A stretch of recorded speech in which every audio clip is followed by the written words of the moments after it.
Today I'm going to talk about why I'm going back to the Apple Watch Series 4 as I train for the Chicago Marathon.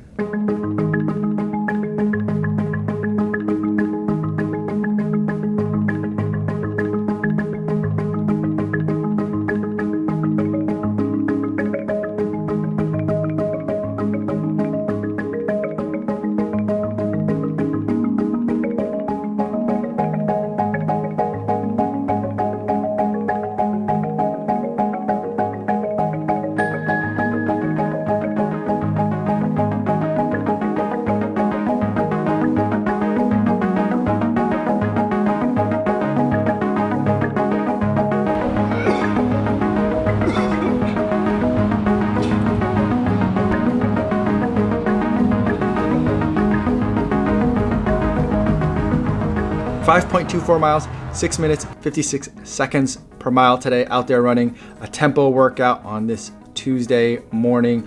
Running along the lakefront with the Apple Watch Series 4 Nike Plus Edition. And a lot of you have noticed already that I've been running with this watch again for the past couple of runs.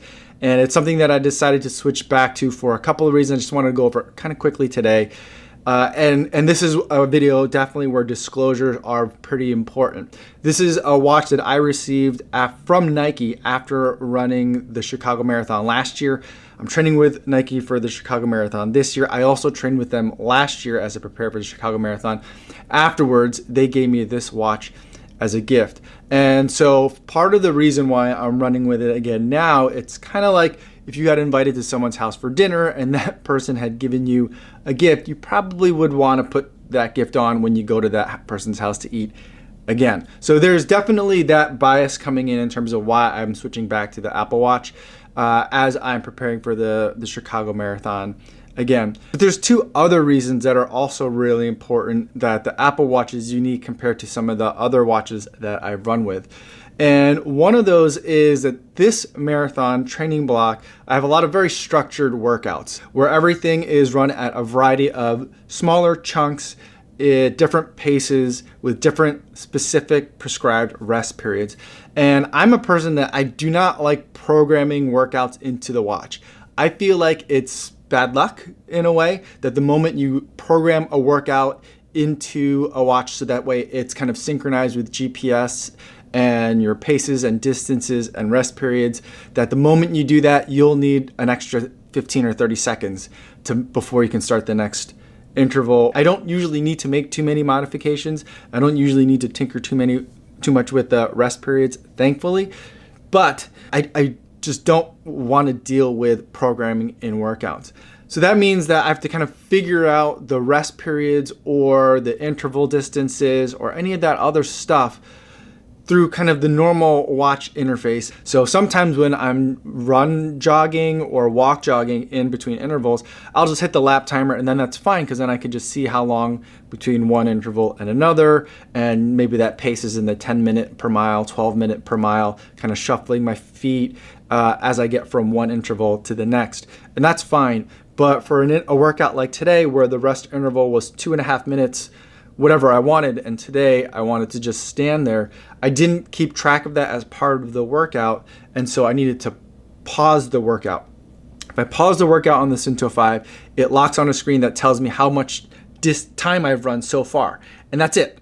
So, and I couldn't figure out a way to then go back and just look at the regular watch or start a stopwatch to see how long I'm resting. That's something that I could really easily do with this watch. I use the Stride app to go with my FootPod on the Apple Watch.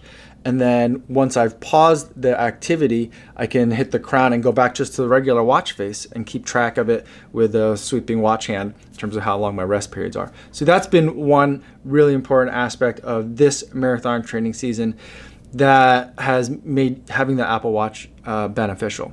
The other thing that's been really important, and the Apple Watch specifically, is that a couple of weeks ago I made a running with your phone in the summer video where I talked about different pockets and belts and other ways you could stash a phone so I could listen to music as I'm running.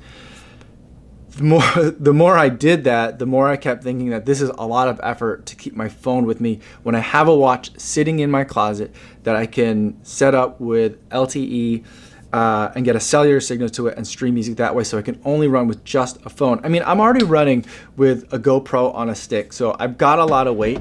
I don't want to also have a phone with me if I can easily shed that weight. So that's something that I'm trying now. I've never tried that before, and even all my prior testing of the Apple Watch, I've never run it with cellular. So now I'm trying that. I got a cellular plan to this Apple Watch, and I'm using that and kind of learning how I can run with the Apple Watch as well. So I'm gonna be doing testing on that and what that experience is like.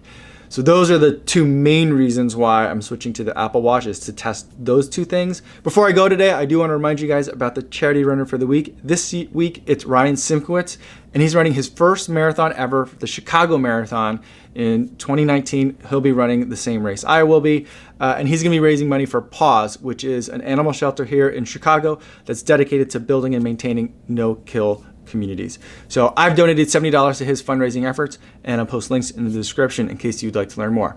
That's all I have for today, everybody. Thanks so much for making it to the end of the video, and I'll see you guys tomorrow. Yo, what's going on?